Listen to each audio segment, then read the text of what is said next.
अस्सलामुअलैकुम dear friends, आप मेरे चैनल पर पहली बार आए हैं तो मेरे चैनल को ज़्यादा से ज़्यादा सब्सक्राइब करें, लाइक शेयर और कमेंट करें। सब्सक्राइब करके मुझे सपोर्ट करें, बेल आइकन का बटन दबाना ना भूलें ताकि आने वाली वीडियो की नोटिफिकेशन आप तक पहुंच सके। शुक्रिया।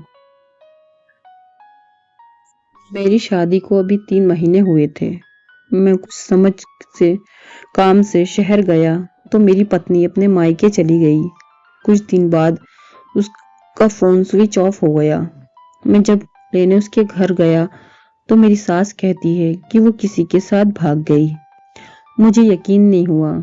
करीब 7 महीने बाद मुझे पता चला कि मेरी सास झूठ बोल रही थी। मेरी पत्नी ने मुझसे अलग होने के लिए कहा, इतना बड़ा झूठ। मेरा नाम रमेश है। मैं अपने आप को एक बहुत खुशकिस्मत इंसान मानता हूँ कि मेरी शादी रचना से हुई। रचना और मेरी शादी घर वालों की मर्जी से हुई थी। रचना बहुत सुंदर थी। शुरुआत में मुझे लगा कि वो मुझसे शादी को हाँ नहीं कहेगी, लेकिन जब मैं उसे देखने गया तब उसके स्वभाव का पता चला। बहुत अच्छा उनका परिवार था। रचना जब शादी करके मेरी जिंदगी में आई तब से मेरी जिंदगी बदल गई। सभी मुझे कहते थे कि मैं बहुत खुशकिस्मत हूँ। अभी मेरी शादी को करीब 3 महीने हुए थे कि मेरा सपना था कि मैं बड़े शहर में एक बड़ा शोरूम बनवाऊं कपड़े का। मेरा रचना को इसके साथ बारे में बताया। रचना को पता था कि यह मेरे लिए कितना बड़ा सपना था। मैं दिन रात इसी में लगा रहता था। बड़ी मुश्किल से मुझे एक जगह मिली, लेकिन पैसे बहुत ज्यादा थे, इसलिए मैंने अपने गांव की जमीनें बेचने का फैसला किया। जमीन में मेरे पिता के दूसरे भाइयों का भी हिस्सा था। इसी काम के लिए मुझे कुछ दिनों तक गांव में जाना पड़ रहा था। मैंने रचना को चलने को कहा क्योंकि पता नहीं कितना समय लग सकता है, लेकिन उसने कहा कि वो अपने मायके में चली जाएगी। मैंने भी सोचा कि ठीक है। रचना अपने मायके चली गई। मैं अपने गांव चला गया। रचना से मैं फोन पर बात किया करता था। जमीन के कागज और सारी बातों में समय लग रहा था। इस दौरान मेरी पत्नी से मेरी बात होती रहती थी। मैंने एक शाम उसे फोन किया तो वो बहुत कुछ बदली बदली सी थी, ज्यादा बोल नहीं रही थी। मैंने पूछा, क्या हुआ, तुम ठीक हो? वो बोली कि मुझे आपको कुछ बात करनी है। मैंने कहा कि बताओ, क्या बात बोलना चाहती हो? वो थोड़ी देर चुप रही, फिर बोली कि नहीं, अभी नहीं, मैं आपको मिलकर ही बताऊंगी। मैंने भी कहा ठीक है, लेकिन मुझे नहीं पता कि मेरी जिंदगी में इतनी बड़ी बात होने वाली है। अगले दिन दोपहर में मैंने जब रचना को फोन किया तो उसने फोन नहीं उठाया। मैंने भी सोचा कि कुछ काम होगा, इसलिए मैंने उससे बात पर ज्यादा ध्यान नहीं दिया। मैं सारा दिन अपने काम में उलझा रहा। काम भी जरूरी था क्योंकि वो खत्म करके ही मैं जल्दी से रचना के पास वापस जा सकता था। दिन भर के काम के बाद मैंने फिर शाम को रचना को फोन किया, लेकिन इस बार उसका फोन स्विच ऑफ हो आ रहा था। फिर मैंने सोचा कि शायद किसी काम से गई होगी, मोबाइल स्विच ऑफ हो गया होगा। मैंने रात को फिर फोन किया कि दिन भर बात हो ना हो, लेकिन रात में जरूर बात क्या करते थे। लेकिन रात में भी उसका फोन स्विच ऑफ ही था। अब मुझे थोड़ी फिक्र हुई, लेकिन फिर मैंने सोचा कि वो उसके घर ही है। अगर कुछ बात होती तो मुझे फोन आ ही जाता। थोड़ा बहुत विचार करने के बाद मैं सो गया। मैंने सोचा कि उसके घर में किसी को फोन करूं, लेकिन रात में उस समय फोन करना मैंने उचित नहीं समझा, इसलिए मैं सो गया। सुबह उठते ही मुझे यही ख्याल आ रहा था कि मैं रचना से बात करूं। सुबह भी मैंने फोन किया, लेकिन अभी भी वही बात, उसका फोन ऑफ ही था। अब मैंने उसकी मम्मी को फोन किया, लेकिन उन्होंने भी मेरा फोन नहीं उठाया। अब मुझे थोड़ी फिक्र होने लगी थी क्योंकि किसी से भी मेरी बात नहीं हो रही थी। करीब 3 दिन तक ना रचना का फोन आया, ना उसकी माँ का। मैं अपने काम में लगा रहा। फिर एक शाम मेरी सास का फोन आया। मैंने पूछा कि रचना कहाँ है? वो बोली, रचना अपनी एक चचेरी बहन की शादी में गई है। शायद वहां नेटवर्क नहीं होगा, इसलिए बात नहीं हो पा रही है। मैं भूल गया था, रचना ने मुझे बताया था कि वो वहां जाने वाली है। मेरी चिंता थोड़ी कम हो गई और मैं वापस अपने काम में लग गया। रचना वहां 5 दिन रुकने वाली थी, इसलिए मैंने सोचा कि शायद 5 दिन तक मेरी रचना से कोई बात नहीं हो पाएगी। मेरा काम भी लगभग खत्म हो गया था। मेरे हाथ में पैसे 2 से 4 दिन में आने वाले ही थे। जैसे कि मेरे हाथ में पैसे आए, मैं वहां से निकल गया। वहां से निकलने के बाद मैं सीधा अपनी पत्नी के घर ही गया, उसे लेने के लिए। जैसे ही मैं वहां पहुंचा, मुझे देखकर मेरी सास खुश होने की बजाय डरी हुई दिखाई दी। मैं थोड़ी देर वहां बैठा, उनसे पूछा कि रचना कहाँ है। वो बोली कि वो अभी नहीं आई।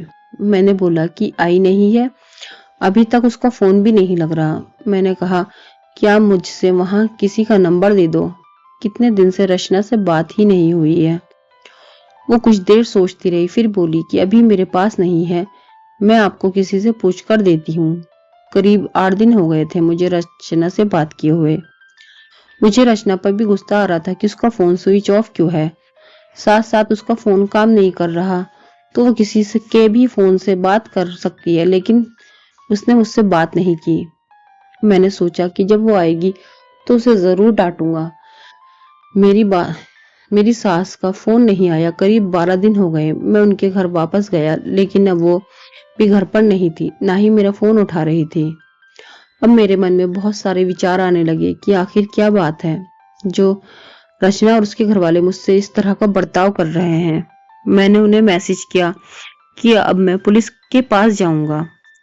मेरी इस धमकी से शायद वो डर गई और उनका फोन आया। बोली कि बेटा, मैं तुम्हें कुछ बताना चाहती हूँ, तुम घर पर आ जाओ। अब मेरी चिंता बढ़ती जा रही थी। ऐसी क्या बात है जो ये सब मुझसे छुपा रही हैं? मेरी पत्नी ने मुझसे 20 दिन से बात नहीं की थी। मैं अगले दिन उनके घर गया। मेरी सास का मुंह उतरा हुआ था। मैं बहुत गुस्से में था। मैंने जाते ही उन्हें जोर से चिल्लाते हुए पूछा, कहाँ है रचना? मेरी सास मुझसे बोली कि बेटा, अब मैं जो तुम्हें बताने वाली हूँ उस पर तुम्हें विश्वास नहीं होगा, लेकिन यही सही है। वो बोली कि रचना किसी के साथ भाग गई है।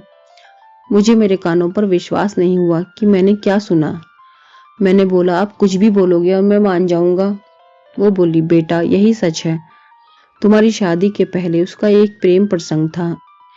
जब वो वहां गांव से अपनी बहन की शादी में गई तो उसे वो वहां मिल गया और वो मौका देखकर वहां से भाग गई। मैं जानती हूँ कि तुम उससे बहुत प्यार करते हो, लेकिन अब यही सच है। तुम्हें उसे भूलना होगा। हम लोग पुलिस के पास नहीं गए, नहीं तो बदनामी होगी, इसलिए हम इस बात को तुमसे छिपा रहे थे। रचना मेरे साथ 3 महीने तक रही थी। जितना मैं उसे जानता था वो ऐसा नहीं कर सकती थी, लेकिन उसकी माँ यह कह रही थी तो मैंने कैसे मानता। मेरा मन अभी भी मानने को तैयार नहीं था। मेरी सास मेरे आगे रो रही थी, माफी मांग रही थी। इतनी बड़ी बात मेरे घर वालों को पता चली तो उन्हें भी विश्वास नहीं हुआ। रचना स्वभाव से बिल्कुल ऐसी नहीं लग रही थी। रचना की माँ को देखकर मैं और मेरे घर वाले चुप रह गए। हमने कुछ बड़ा कदम नहीं उठाया। मैं अपने साथ हुए इस धोखे को बर्दाश्त नहीं कर पाया। मैंने रचना को बहुत प्यार किया और मुझे कुछ भी हासिल नहीं हुआ। रचना नाम से मुझे नफरत हो गई। मेरी जिंदगी पर इसका बहुत असर हुआ। मैं जो शोरूम की शुरुआत करने वाला था उसके लिए मेरे पास अब सब कुछ आ गया था, लेकिन फिर भी मुझे अब कुछ करने का मन नहीं हो रहा था। किसी के साथ इतना बड़ा धोखा हुआ तो वो कैसे खुश रह सकता है। मेरे घर वाले मुझे संभाल रहे थे। मैंने उसे बहुत ढूंढने की कोशिश की। मैं चाहता था कि वो मुझे मिले तो मैं उससे पूछूं कि आखिर उसने मेरे साथ ऐसा क्यों किया। धीरे धीरे समय बीतता गया। उसे गए अब 7 महीने हो गए थे और मैं उसे भूलकर अपनी जिंदगी में वापस बिजी होने की कोशिश करने लगा। मेरा उसके घर यहाँ से जाना हुआ। ऐसे मेरा ध्यान उनके घर की खिड़की पर पड़ा। मुझे दिखाई दिया कि खिड़की में रचना है।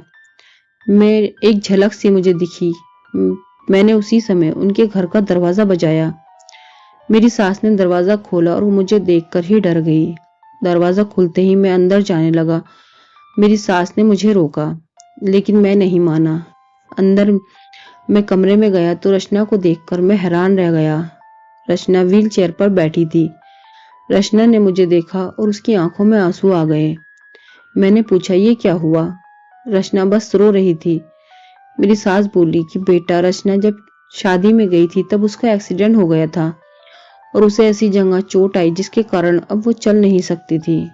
एक्सीडेंट के समय भी बेहोशी में ये कह रही थी कि तुम्हें ना बताए, वो बड़े काम के लिए गए हैं। डॉक्टर ने जब बताया कि हो सकता है रचना अब चल ना सके और इलाज पर बहुत ज्यादा पैसा लगेगा, तब भी मैंने कहा कि दामाद जी को बता देते हैं।